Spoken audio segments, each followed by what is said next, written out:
So I hope everybody is doing okay. Feeling well?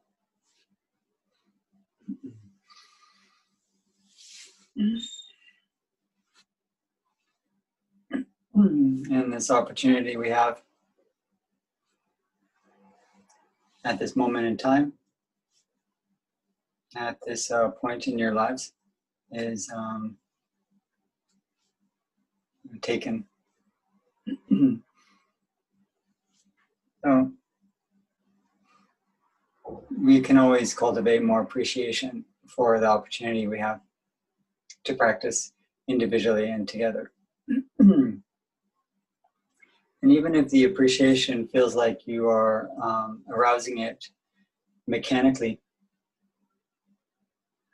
it still is creating an imprint in your mind of more appreciation.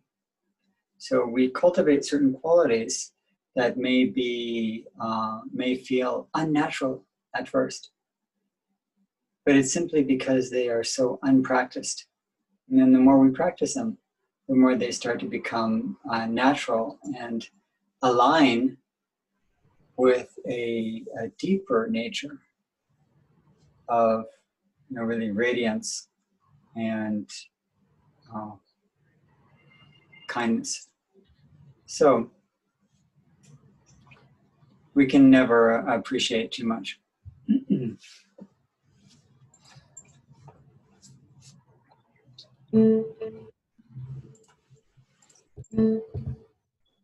Now, of course, if anybody, while I'm speaking, has a question about anything with your own practice, it's a good opportunity.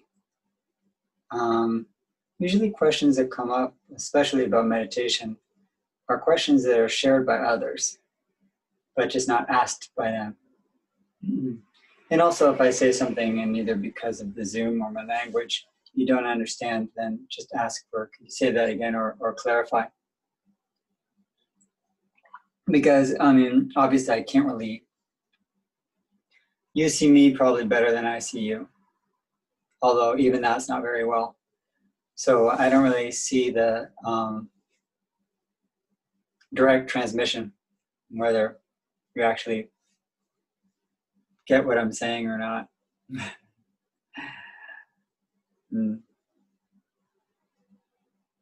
Okay, that means I can start.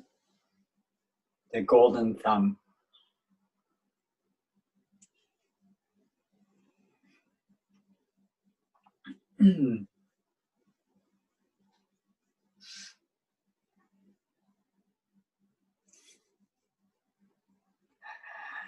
But the applause means we're done.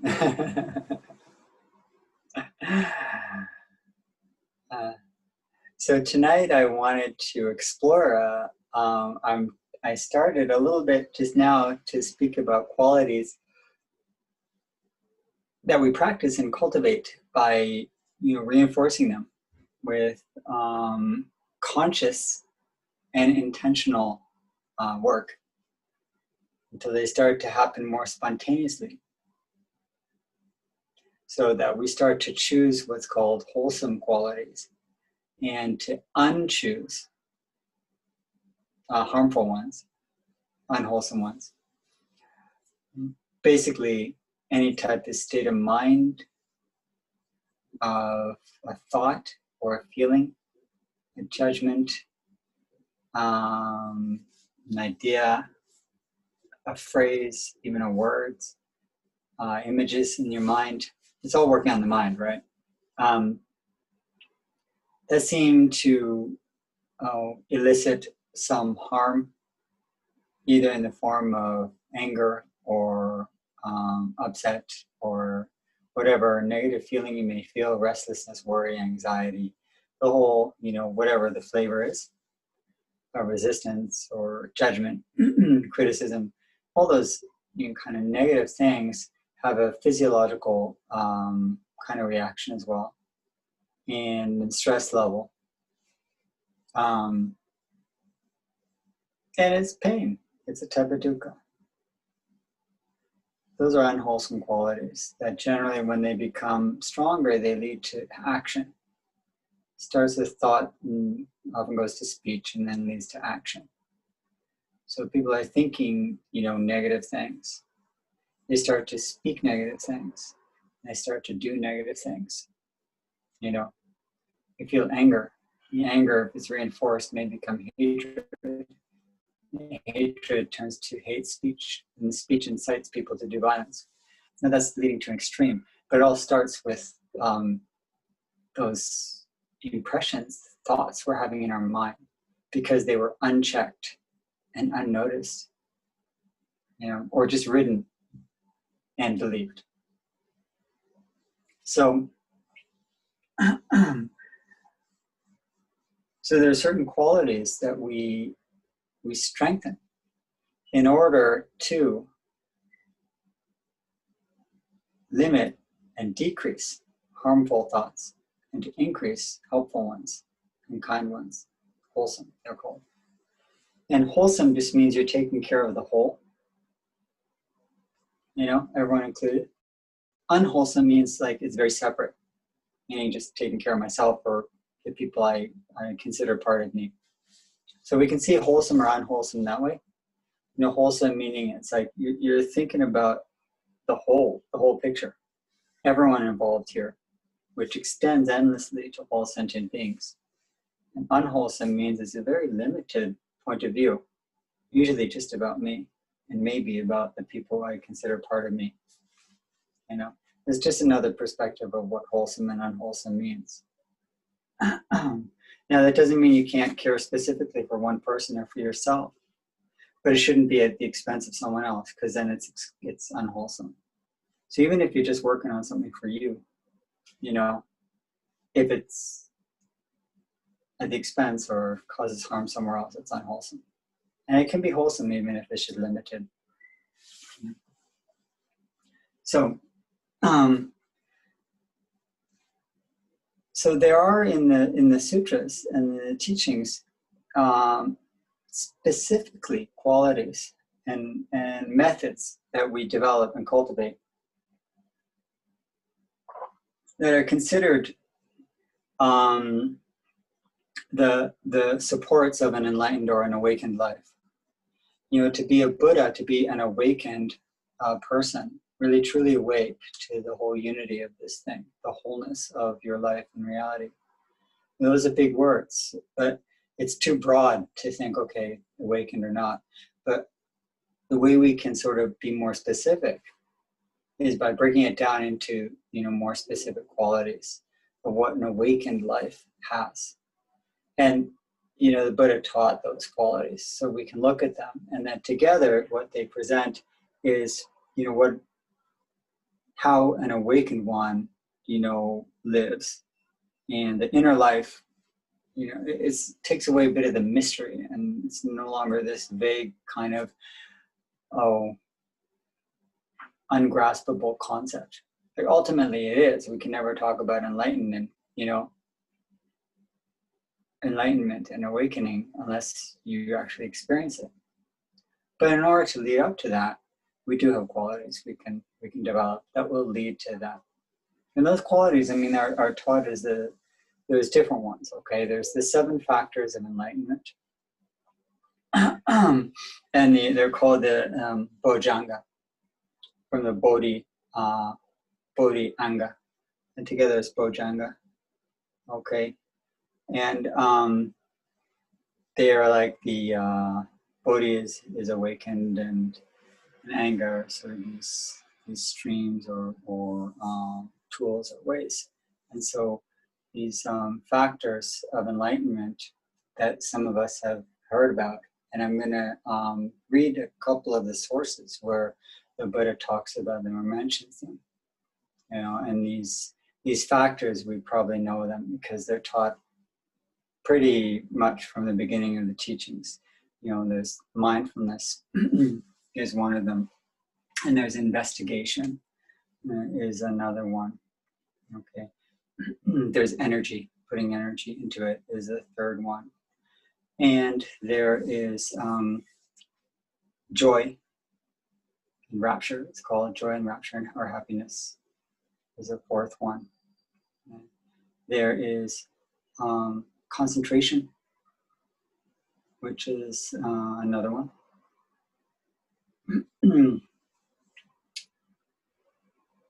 And there is tranquility, which is another one, being calm and tranquil. Energy, and finally there's equanimity. So those are expressed as the 7 factors of enlightenment. We see that some of them are, especially equanimity and joy, are expressed in terms of the Brahma Viharas of loving kindness, compassion, equanimity, sympathetic joy, and equanimity. They're taught in a slightly different way in those teachings. But here I'll share with you a couple of the sutras where the Buddha specifically talks about these 7 factors, just to give us a little introduction. And one of them is in the talk of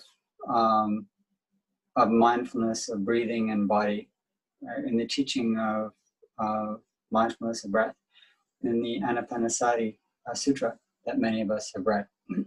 So let's look at that for a second. Just going to, as an introduction to these 7 factors. Bhikkhus, on whatever occasion a bhikkhu abides, contemplating, the body is body, feelings is feelings, mind is mind, mind objects, ardent and fully aware, mindful, having put away greed and grief for the world. On that occasion, unremitting mindfulness is established in him. Abiding thus mindful, he investigates and examines the state with wisdom and does a full inquiry into it. So there's mindfulness, there's investigation. In one who investigates and examines the state with wisdom and a full inquiry, tireless energy is aroused, you know. So when you investigate, you there's this tireless energy is aroused. In one who has aroused energy, unworldly rapture arises, joy or rapture. In one who is rapturous, the body and the mind become tranquil, which is really interesting because we usually think we're so joyous and full of rapture. It's like the opposite of tranquility. In one whose body is tranquil and feels pleasure, the mind becomes concentrated. Also an interesting sort of progression here. He closely looks on with equanimity at the mind, thus concentrated. This is how the foundations of mindfulness, developed and cultivated, fulfill the 7 enlightenment factors. So that was the first time it was talked about in the Anapanasati Sutra.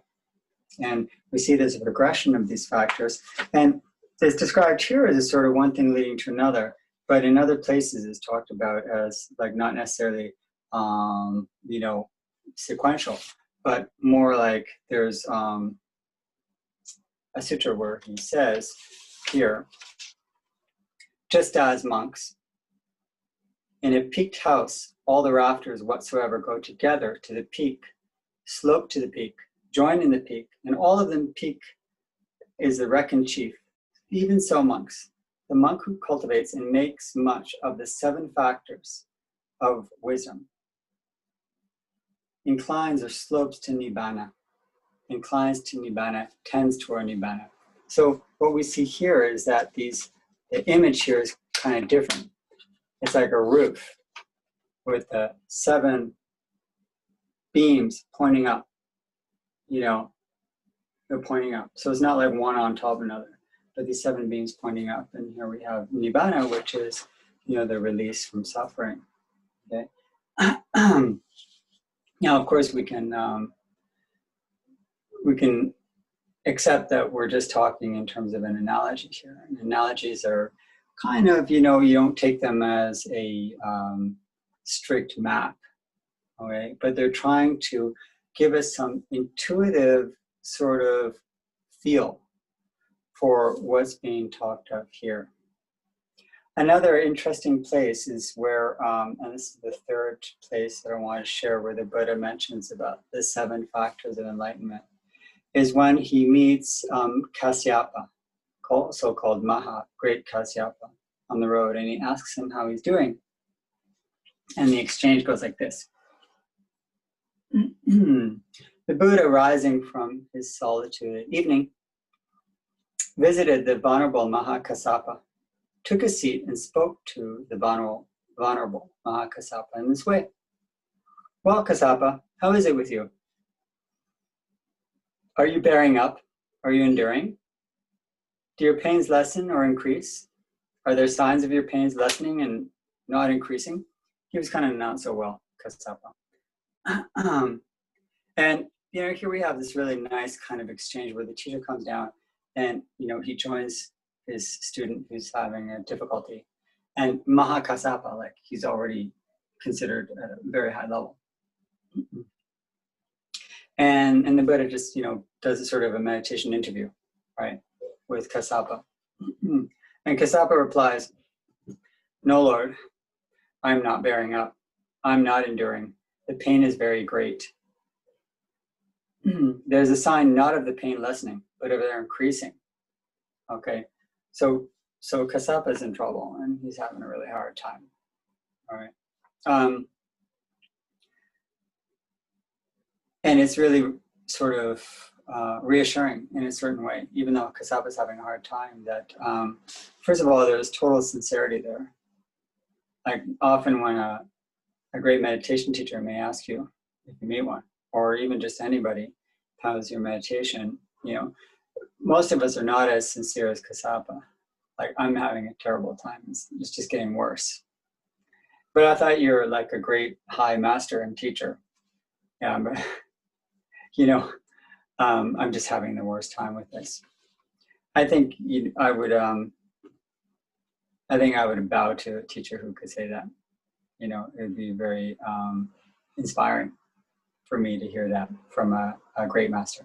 And then the Buddha replies, Kassapa, these 7 factors of enlightenment are well expounded by me, cultivated and much developed by me. And when cultivated and much developed, they lead to full realization, perfect wisdom, nibbana. What are the 7? And then he goes over them: mindfulness, investigation, energy, joy, calm, tranquility, concentration, equanimity. So he goes over those and he says, Kassapa, if you develop these, you'll lead to nibbana. So obviously, we're being given very clear statements of some crucial qualities to develop. And, luckily for us, they are tangible qualities. They're not mysterious qualities. And most of the qualities of an enlightened or an awakened being are exactly that. Things that we can specifically identify in our lives as things that perhaps we have to a much less developed degree. And this is what's important, is that he's not spelling out qualities that are foreign to us, but rather qualities that are inherent to what it means to be a human being, that we all have and experience, but we just don't consciously develop them. And so much of this practice is taking what we already know to the next level, right? Sharpening it, making it a conscious endeavor and a path in my life, and not just something that I hope to here and there, kind of express. The same thing with the paramitas, the qualities that are like beyond, generosity and patience. And some of these are crossover, right? Because there's generosity and patience, but then there's also energy and concentration and mindfulness and sila, there's morality as well, and wisdom. Okay, so those are the 6 there, the paramitas. So we see that each of these groups, the Brahmaviharas and the paramitas and the 7 factors of enlightenment, they have a few that cross over, that overlap, and then some that are unique to that sort of group. And altogether, we get some very workable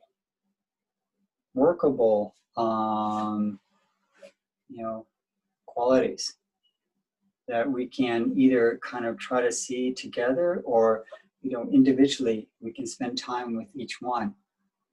And I know in in a lot of meditation or practice and training,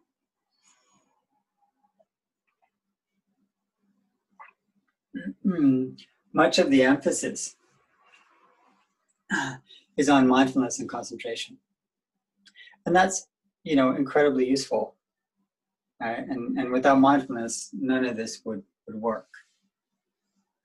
But an enlightened mind, if we just have mindfulness, but we don't have energy and we don't have equanimity, then when you're mindful of something that's really difficult, you'll lose your energy and you'll just walk away, or your equanimity will be blown away and you'll lose your balance and you won't be able to sustain your mindful observation of that present moment because it's too difficult.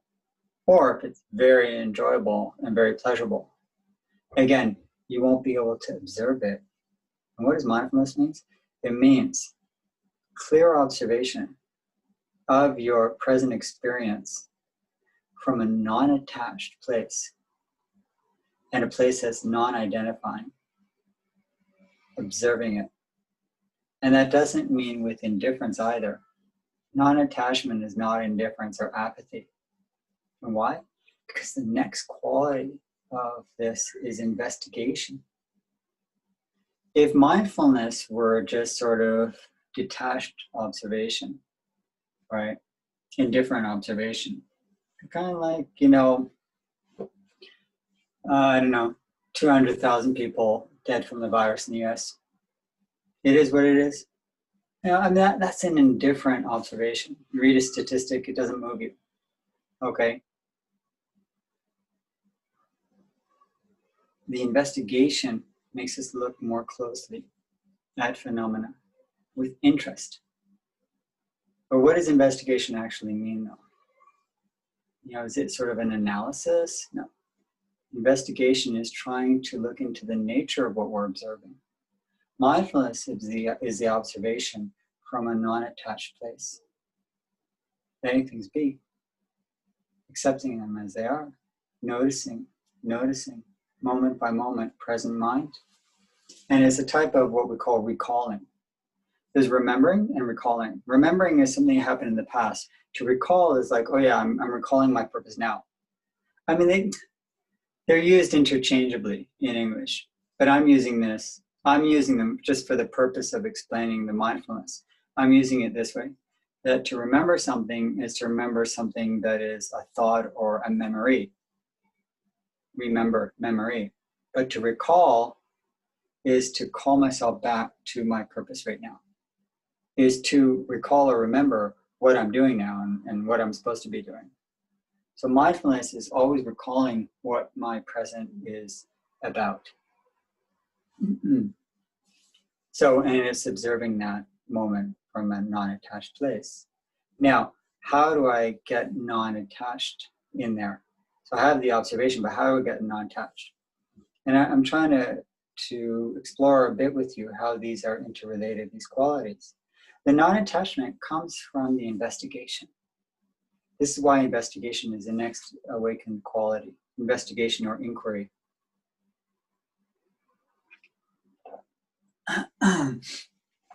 And inquiry means a couple of things. In a couple of sutras where the Buddha says, he asks both the monks and a community of lay people, if you have a realization or you have a teaching, are you going to applaud the teacher, or are you going to,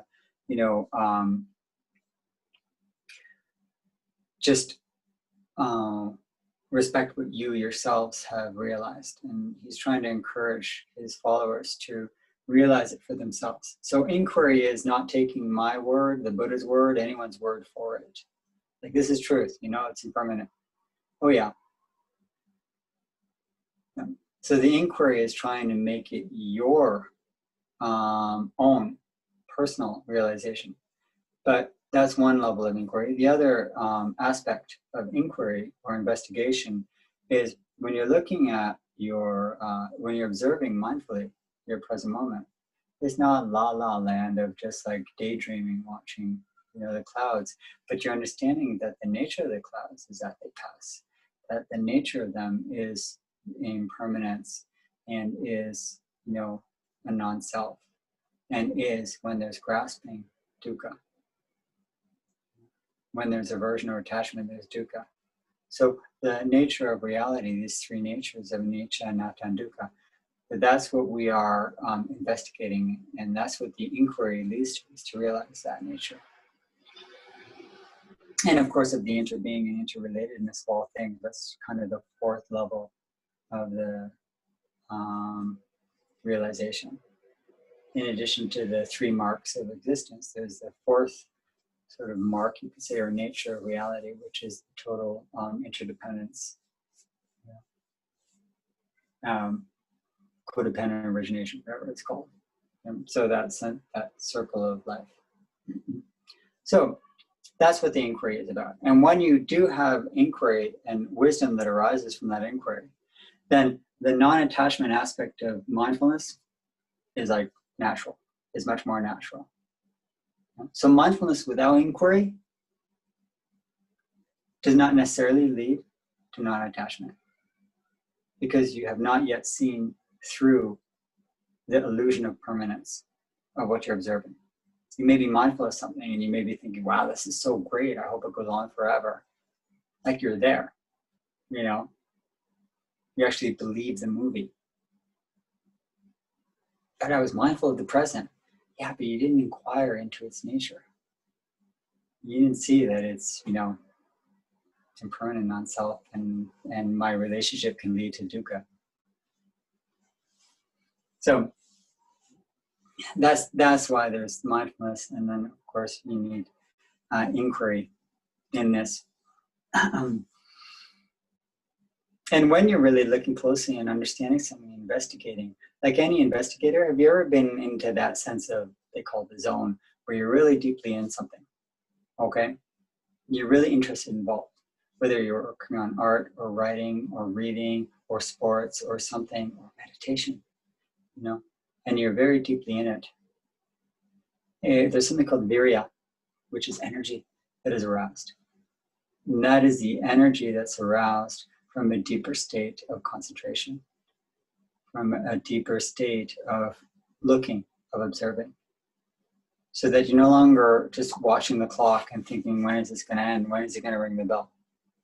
Okay, and suddenly you've discovered a new source of energy within you, within your body and mind. And that comes from the absorption you're having in your moment. But you won't have absorption in your moment if you don't look at your moment. And you won't have absorption if you don't investigate the moment. And then you discover energy you didn't know you had. Naturally arises and arises. Now, of course, another experience that many people have when they go into a deeper state of contemplation, meditation, art, life, whatever life it may be, whatever your activity may be, when you are developing these qualities, then there's joy. There's joy. There's the joy of being alive, being totally present. Is a joyful thing. That absorption in your moment, in your reality. And we've all had it to maybe lesser degrees, but the joy that the Buddha is talking about as a factor of enlightenment, rapture, and happiness is a more total experience.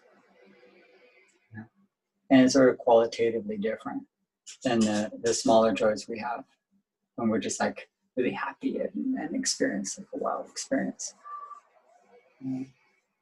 Because this is something, the reason is more profound because we know that it's within us all the time.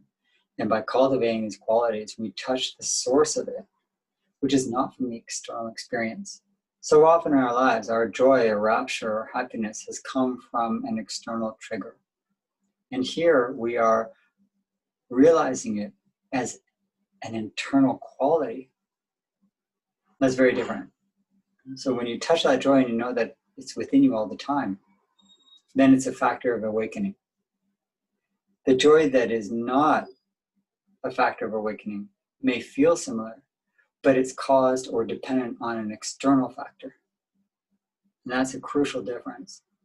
You know, the joy you get when someone gives you a great surprise, or like you have success, or you have like something external great goes your way. You know, joyful, great. But that's, you know, obviously going to pass. And even in our meditative states, that joy will pass too. But because you touched it as an internal quality, you know that it passed in terms of its realization, but not in terms of its nature of you. You touch the nature of yourself. So that's the joy aspect. And a really important part to make sure that the joy is balanced, then, you know, is the next factor of enlightenment, which is tranquility or calm. And we can understand that the type of calm we're talking about here is not dull. Sometimes, you know, people who do a lot of meditation, or a stereotype of a long-term meditator or a spiritual practitioner, is someone who has sort of blunted affect, like you kind of are not so expressive. And yet, when you've met any really realized teachers, you see that they are so naturally themselves and so expressive that it seems to kind of contradict that stereotype of the very sort of serious, tranquil monk who's just walking calmly in the fields or in the city. Well, here, don't forget, like, we got the joy. And the joy can be a very inner thing, but it can be expressed, and you don't lose your tranquility. And tranquility is that sense of having a stable mind. So this is what we mean when we talk about tranquility. It's not only in outer behavior, outer appearance. You can be very sort of exuberant and expressive and excited at something or for someone or in a situation.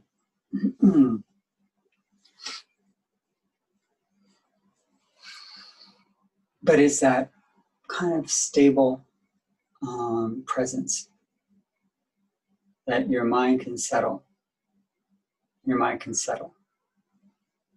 That it's a place of not being deluded or confused. And that's the type of tranquility.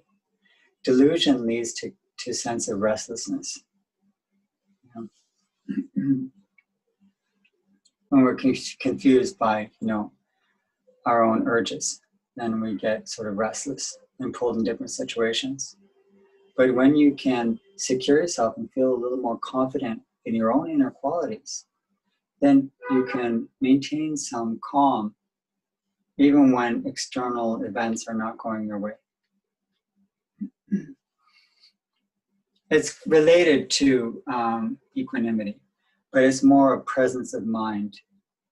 Equanimity, which is the last factor of awakening, is that sense of, you know, we talk about equanimity a lot in terms of the fourth Brahma Vihara, the fourth sort of, you know, endless quality or limitless quality. And equanimity in both, you know, as a factor of enlightenment and as a Brahma Vihara, it is that sense of non-attachment, acceptance, non-judgment, or that sense of non-reactivity, of generosity and openness, letting be when conditions change. So it's the real acceptance of change. That's how we can understand equanimity in a very simple lay term. You fully accept gracefully the changes that occur, whether they are in your favor or not in your favor, whether they are what you wanted or what you didn't want. Now, both calm, tranquility, and equanimity are dealing skillfully with certain obstacles that we often have in our mind. And those obstacles that we have in our minds are qualities that, kind of pull us down, that definitely pull us down. You know, we know some of those, like the 5 obstacles that have to do with, experiencing, sensual desire, for basically wanting pleasure and wanting to avoid pain, sensual desire, and ill will or anger or even hatred if it becomes really strong. So the restlessness, the worry, anxiety, that's another obstacle that we often face. And all of these states are coming from a sort of attachment we have to our sense of self. This is where it all is stemming from. Is an unhealthy relationship we have to who we think we are, not who we are. And the 7 factors of enlightenment, of awakening, are trying to shift that focus so that we can rely more securely on a sort of a better nature.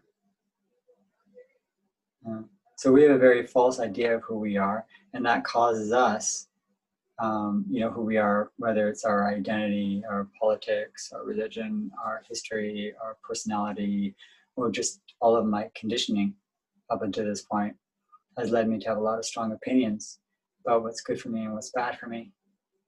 Without considering deeply, I may not be right. Like I may really not be right here. Because I don't have something to compare it to. But here I do. So the factors of awakening give me something to compare it to. Well, there's a different sort of, if I need to make a sense of self, well, this sense of self can be based more on these really incredible qualities. I can cultivate something that is based rather than on like me, and what's good for me, but rather how much am I mindful? How much am I, bringing energy into this, the energy to, stay on track and stay on my path and to push myself a little when I'm feeling one of these obstacles is, of feeling really unmotivated, dullness. Like I just can't be bothered. It's not working, can't be bothered. Tomorrow I'll have more time and I'll sit tomorrow. I'll work on this quality tomorrow. On the weekend, I have time on the weekend. Yeah. You may not be alive then. So energy is like what pushes us through the dullness and the apathy. And and then of course the skepticism. So the equanimity allows us to simply accept also these states of mind, these obstacles, as what? As no big deal. I know it's hard to say that about thoughts and feelings you have that seem so strong and so important to you. But in the end, it's no big deal because they pass. I'll give you a real short example, of how things just that seem like a small emergency just pass in the blink of an eye. And this just happened about an hour and a half ago. So in Jerusalem, at least in the neighborhoods around me, the electricity went off, I guess, and too many people are using the air conditioners at one time. And so everything just went out, everything. And the electricity causes, the loss causes a bit of an inconvenience. But then the longer it goes, the inconvenience turns into like some distress because you start to then arouse certain thoughts of worry. Now, of course, this happened like half an hour before our meeting was supposed to start. So I didn't have any internet or computer or anything. And I was thinking, okay, well, when should I give Roy a little call and tell him, I got a problem here. Maybe I'll wait till 7:20 to not too late to let him know that I'm going to either be by my phone or we'll just do it next week. So I was thinking, and I was And it seemed significant. I had to, change some things in the house, and it was getting dark, and I had some guests over here, and there was a little kid, and all these factors started to come into play. And it started to become like, a bigger deal. Okay. And then the worry, like, how long is this going to go? Well, what's going to happen overnight? If it doesn't come on all night, then what am I going to do? All the food in the fridge, is going to be okay? Should I go neighbor? Whatever. All these thoughts going on. Then, 7:15, let there be light. And then all those thoughts, it's like the light just not only, cleared the physical darkness, but all the mental darkness is just completely gone. And I don't even remember it. And I think in the past, how many blackouts have I had that I've worried about? And metaphorically, meaning like all those hours or moments of real deep concern, or real deep attachment and pleasure. Where are they now? Where are they now? And it doesn't mean it wasn't important to take care of in that moment. But when I have the point of view and the deep understanding through investigation of the inherent impermanence and transience of all experience, it gives me a slightly lighter approach to those problems that need to be dealt with. It means I have less attachment and aversion, and that's what it's all about. It's simply having less attachment and aversion so that you can abide with more joy and tranquility in this moment, even when it's not going your way.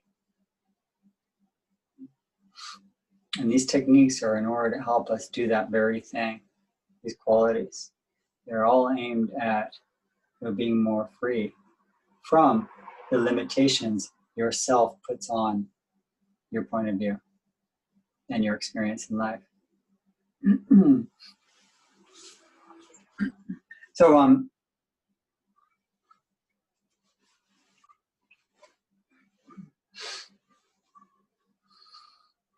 the other example I wanted to offer, which is an easy one to grasp too, of how these and the emphasis I want to make here with these factors of awakening is how they are common, ordinary qualities that we start to arouse so that they are more of our conscious path, that we become kind of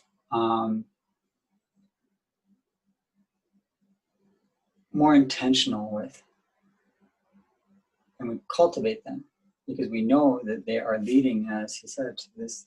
They're supporting this roof. They're supporting the roof. They're all inclining us towards a better state. Though, I mean, we can think of it. A real common example that has been given was one of simply driving, an experience that most of us have. And when you're driving, you need to be very mindful of the present, because if you're not really aware of your present moment when you're driving, it's going to be a serious problem. And we also remember mindfulness is being able to recall your purpose. Like, I need to be attentive here and not over there. So if you get too involved in the music or the conversation with your friend, then you're not going to be aware of this present that may have a car that stopped right in front of you. So mindfulness is something we turn on to a higher level when we feel that there's an important task, but then we kind of let it fade in between important tasks. And so if we know that we're activating it in lots of times throughout our day, we can start to sort of see it as something we can bring into more areas in our lives, other than, say, sitting meditation and some things like maybe an intentional eating or driving. And the investigation is also, we have to look really closely, you know, at the changing conditions. So again, with the example, I'm just using this example for anything, but I'm using the driving because it's a common experience we have. So you can be driving on the same road many times, but you still need to investigate whether there have been any changes. You know? And you may notice that the conditions are changing all the time. The weather changes, the traffic changes, the conditions of the road change, and you need to be sensitive to those. You need to be aware that even on the same path, you walk down the same path many times, you need to be aware of the change. And when you're aware of the change, it becomes more special. You know, it becomes more special. It feeds back, it does a feedback loop, and it increases your mindfulness. Right? So investigation and mindfulness really support each other. Because when you're aware of the change, it makes you pay more attention. Because there's a lot more notice. One of the things that I emphasize when teaching meditation is that your breath in the beginning seems one breath the same after another. When you pay attention that each breath is actually pretty unique, you start to notice that difference. And it's kind of interesting. And your awareness becomes more subtle. So you can really see the changes in body and mind from breath to breath. That awareness through investigation then feeds back to the mindfulness, so that you have more present mind for that, which gives you more energy as well. Because the investigation of seeing the change, sort of like, yeah, I want to look at this. So you have energy. And the other aspect of, so of course, energy with driving needs to be aroused. Like if you're tired, you need to just wake up. And maybe that means drinking coffee. And of course, we all know that green tea was developed in Chinese monasteries to help the monks at 3 o'clock in the morning stay up. So sometimes having a shot of caffeine is just part of the practice, as we know, as long as it's quality caffeine. So the next thing in terms of the example of driving, I just want to kind of go over this, is the joy and rapture. The joy and rapture of driving. Most people get in the car nowadays, if you've been driving for more than 5 years, and it's a real drag. You're just like, I just want to get through this and get home, or get to work, or get wherever I want to get. Well, my son, who was 17, just got his license a few weeks ago. And every time he gets in the car, his face just beams. He's so happy driving. It's such a great experience for him. And, I like to recall too, like as a young person, the experience of driving in the beginning was so great. Even if there was traffic, I liked doing it. And then after so many years, it becomes just a jaded experience. But the truth of the matter is the experience is the same, but my mind has changed and become dulled. So if I can go back to that sort of beginning again, take him as an example a little bit, but not just for the driving. Of course, I'm just using it as a very general example for all things. But when we're lacking joy, it's not because the event or the activity is not joyful. Because we've become old. We've become old. And I don't mean old wise. I mean, we've become tired. And so we need to rediscover some of that joy that's within us, and it will be awakened in different situations as a practice. And of course, when you're driving, you need to be calm and have a settled mind. Even if you're excited about where you're going or joyful about driving, you still need to maintain. Gotta be tranquil in that place. Concentrated, of course, and equanimity. For sure on the streets, things are not going to go your way. That's a given. And still everybody gets road rage. Why don't we learn? I mean, if you can tell me you never get frustrated while you're driving on these streets in this country, I don't know if you're practicing right speech. Because it seems like a universal thing. And where's our equanimity? Meaning, if you need to expect one thing, expect that your expectations will be disappointed. Okay? You can expect that. And equanimity will come more naturally. So these 7 factors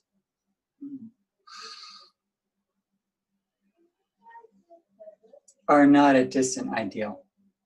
They are, we could even say, ordinary traits of an ordinary mind. What is the great way? What is the way? Ordinary mind is the way. That's one of the koans in the Zen tradition. But then when we understand or we explore what ordinary mind is, what we're talking about is your natural mind. Your natural mind, which may not be your everyday experience, but the nature of your mind is of these 7 factors.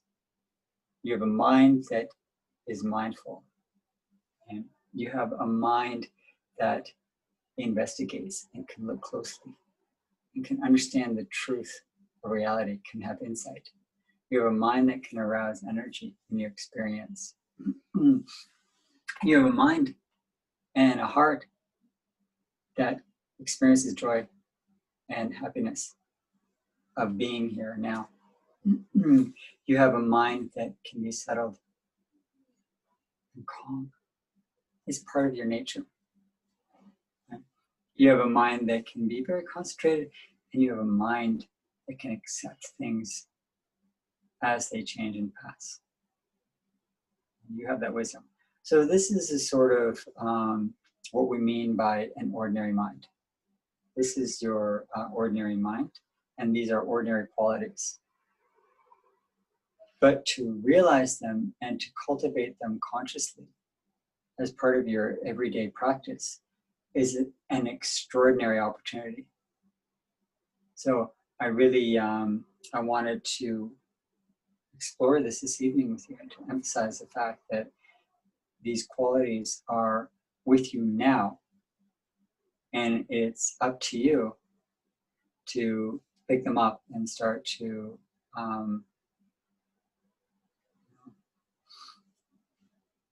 increase them in your daily life.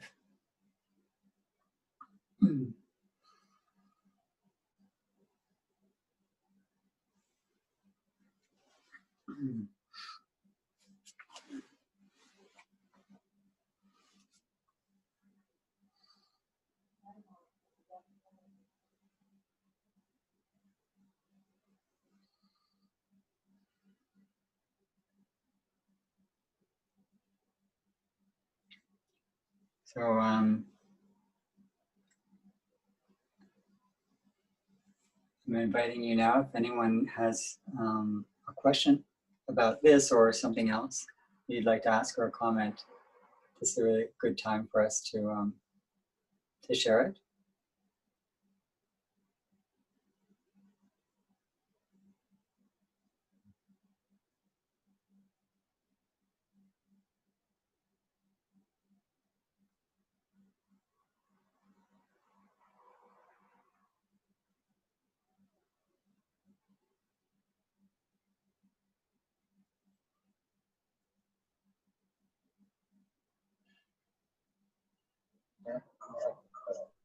I have a question. You mentioned energy earlier. How does one arouse his energy in times when energy is low? In a way that supports our practice.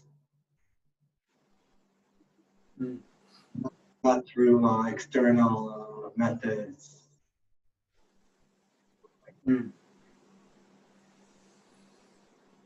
Like Tim Robbins, with the music and the jumping and stuff like that. Mm. Yeah. So how do you arouse energy when it's low? And how do you arouse energy that is related to our practice? So that's important because the energy is something that often many of us struggle with, especially when our schedules are full of what seems like non-practice activities that use up a lot of our energy. So by the time it comes to practice, it's like you just want to go to sleep. I completely understand that. And the energy we're talking about here is not purely physical energy, the ability to stay awake, okay? But it's sort of the energy that is arousing some motivation, that's arousing some motivation. And when you feel a bit motivated, that arouses energy. Now, I'll give you an example. Now, if I'm teaching students and I give them an assignment, say an essay that they have to write for the end of the semester, and I don't give them a deadline, but I just say, no, you can hand it in anytime. Generally, I don't get the paper. I don't get it. They don't submit it. If I give a deadline, that increases some pressure and a little bit of what I consider healthy stress. And then that's a sort of motivation. It increases their motivation because they know they have to meet this. Otherwise, they face consequences. So having a kind of a deadline is one of the ways that we increase our energy or motivation to do something. And what kind of deadline are we talking about here? It's not a paper you have to write for the end of this. Like after tonight, by tomorrow morning, I want your write me about energy. No, it's the ultimate deadline. Okay, if we contemplate impermanence a little bit, and this is why the quality before energy was investigation, and when the Buddha was teaching it in the Anapanasati, the mindfulness of breathing, he said, okay, the one who investigates and examines that state with wisdom and embarks upon a full inquiry into it, tireless energy is aroused. So energy is somehow related to inquiry. And inquiry, what is inquiry? Inquiry is something that arouses or awakens some wisdom or some deep insight. Inquiry and insight go together. Insight is a sort of like, I have a kind of understanding of things, of reality. My perspective is sort of opened up a bit. And the traditional way of understanding what that insight is, or the vipassana, the insight, is that of, the impermanence of life, and that of this sort of self being connected to all others and a lot of factors, or non-self, and that of dukkha, and that of interdependence. And mainly the insight into impermanence is something we get from our inquiry. Now, how does that relate to energy? Because we're not looking at this from a impersonal point of view. We're looking at it in terms of my life. And when I really understand impermanence, I see that my life is passing, my day is passing, and this moment is passing. And what I value is passing. Those I love are passing. The things I care about are passing. So by looking closely into the impermanence of life, we start to feel a little more like we have a bit of a deadline. If not my death, this day and this moment is going to end. And this is important to me. Like this is, this moment is what I have right now, and it's going to go. And if I look back at it and I'll ask myself, did I spend that hour well? Can I say that about my past moments and my past hours, yesterday or even today? but they're gone forever. I will never get that hour back that I was spent in my mind complaining. Like that mental energy and that hour is lost, is gone now. So this is why I think that the Buddha writes here in this sutra, the connection between inquiry and energy. That when you start to gain insight into how your life is passing and things are passing moment by moment, and it's running out, just this evening is running out. This minute is passing as we speak. And this is your life right now on the line. Like this is your life on the line, okay? It's not like an indifferent moment. It's not a moment in some other person's life. Like they can waste it if they want. It's your minute that will never come back. If we understand the impermanence of our life in this moment, deeply as an insight, not as an intellectual thing. Okay, it has to be the insight that comes from close investigation into what you're observing through your mindfulness. So when you practice mindfulness and investigation, the wisdom that arises out of investigation is about impermanence. And that will increase your energy because you'll feel it's really more important for me to be present in a good way than to be missing out on this quality. So that's how I think, at least how I see it in the Anapanasati Sutra, is that when we apply investigation more closely, and again, investigation means when I'm looking at change in my life and how things are passing, my life is passing one day after another, all of a sudden, how did I get here? You know, do you ever wonder at all the time that passed, the days or weeks or years or months? You know, where'd they go? You know? Well, with investigation, we know where they went. That's their nature. But with mindfulness, we are able to be more fully with each moment so that we don't feel like it was lost. So that's one thing. That's one way, I think, is by practicing mindfulness and investigation. Investigation meaning you are trying to gain insight into really the real nature of impermanence moment by moment, just the change and how these moments are slipping out of your grasp. Yeah. I think that leads to some, a little more attention. And I won't say urgency, but a sense of like, wow, importance. Let me just say importance. And when you feel like your life is important, okay, you have more energy. You're devoting more energy to it. Like when something is important, you put more in. When something is important, you put more into it. And the most important thing is your life, because it's all you've got. So when we start to really observe and appreciate that this moment we have, I think the importance arouses energy, because you don't want to miss it. So that's one on one level. I think that's it. Now on another level, I think the other Brahma Viharas are very helpful too. I mean, the other qualities, enlightened qualities. So I don't want to talk about this as like a closed system. The 7 factors of enlightenment are, not a closed system. They have these 7, supports of our practice. But also, I think bringing in the loving kindness, the real metta, and the compassion brings more energy into our lives naturally. Those are kind of softer ways to bring energy into it. And that can be a sort of more organic practice that we can do, is bringing more metta and concern, wish of happiness for self and others.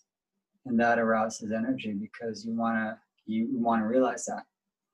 And, the compassion of seeing the pain in the world, that creates more energy because you want to help with that. You want to lessen it.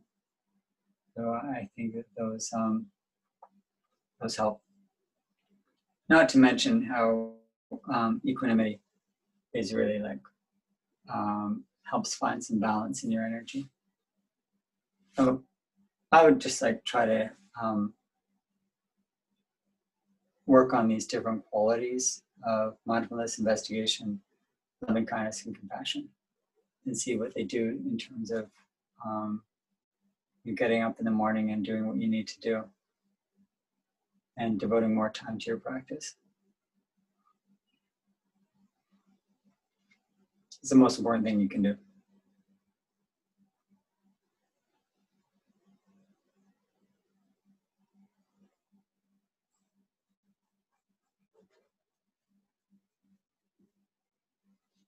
Coffee.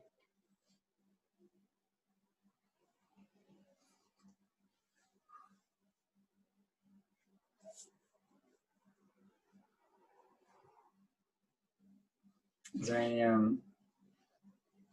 something else?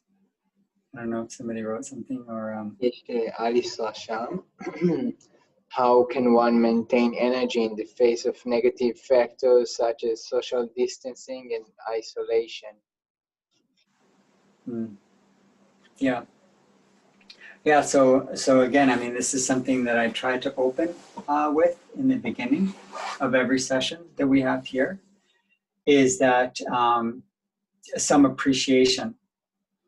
So arousing some appreciation or gratitude, appreciation for not what's missing in our lives, but actually the opportunities we can find here. So we're not meeting in person, but I feel a deep appreciation that we can meet here and the technology exists, which, you know, if this pandemic happened, I don't know, 3 years ago, we wouldn't be doing this, or I don't know, maybe even 2 years ago, or maybe even last year, I don't know. But at another time in history, people would be, you know, isolated in a different way and in a more severe way. So we have we take the opportunities we can find and we try to focus on them with appreciation. So I think finding the opportunities around you. Our opportunities as limited human beings are necessarily limited, right? They're really limited. Okay. But within that limitation, within that form, we try to find the emptiness, right? So yeah, I think I try to awaken and arouse appreciation a few times a day.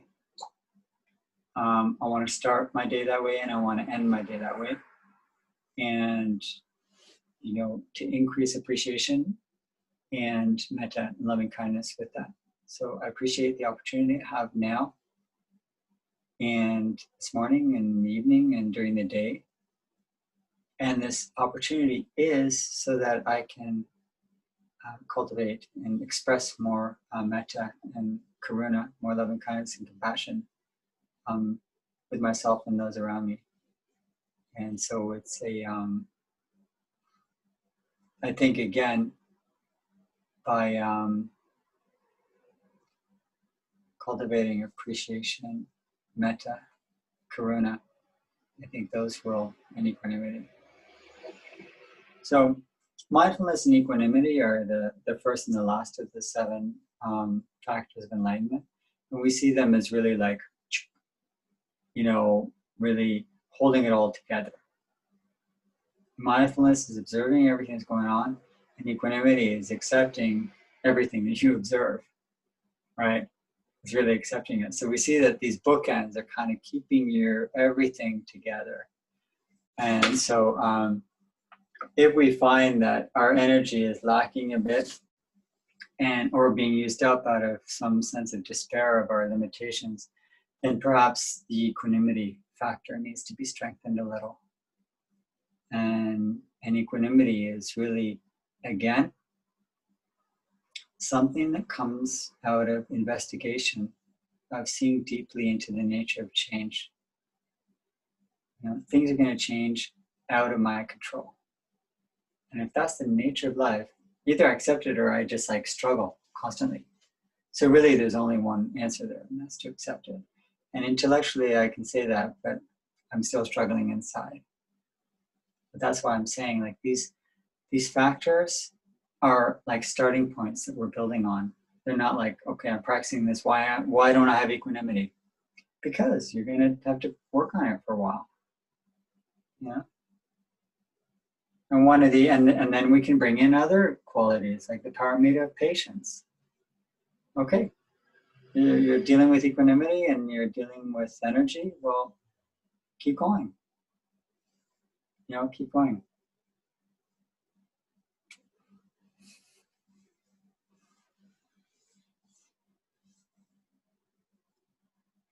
Was there another comment that was written? I didn't get to see. So I'll ask, is Buddhism have an answer to the question who we are?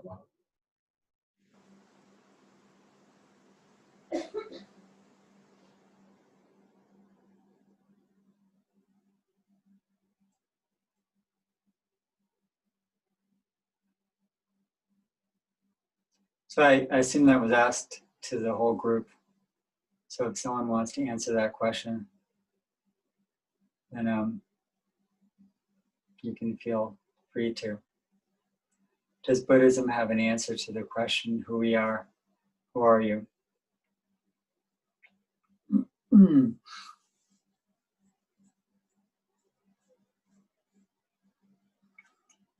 I mean, the only kind of response I would want to offer would be not what you think.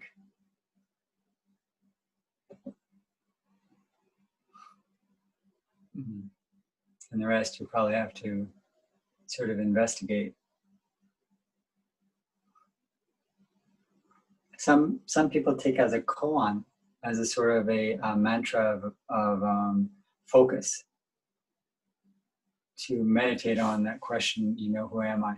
Who am I? So that's something you can do if it's a question for you. Israel is also a rock fan, so there is The Who. They have a very nice song, Who Are You? So maybe you can continue. Yeah, but do you know the history of that song? I think he was, what's the singer's name? Anyway, he was in Greenwich Village and he was passed out drunk, and a policeman came up to him and you know, and said to him, who are you?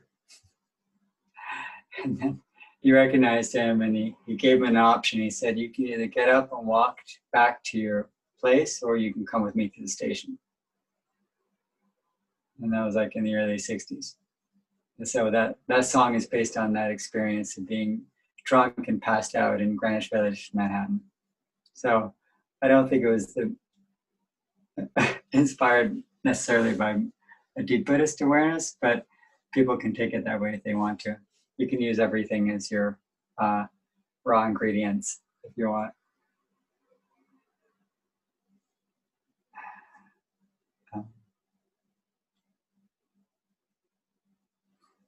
Any other question or comment?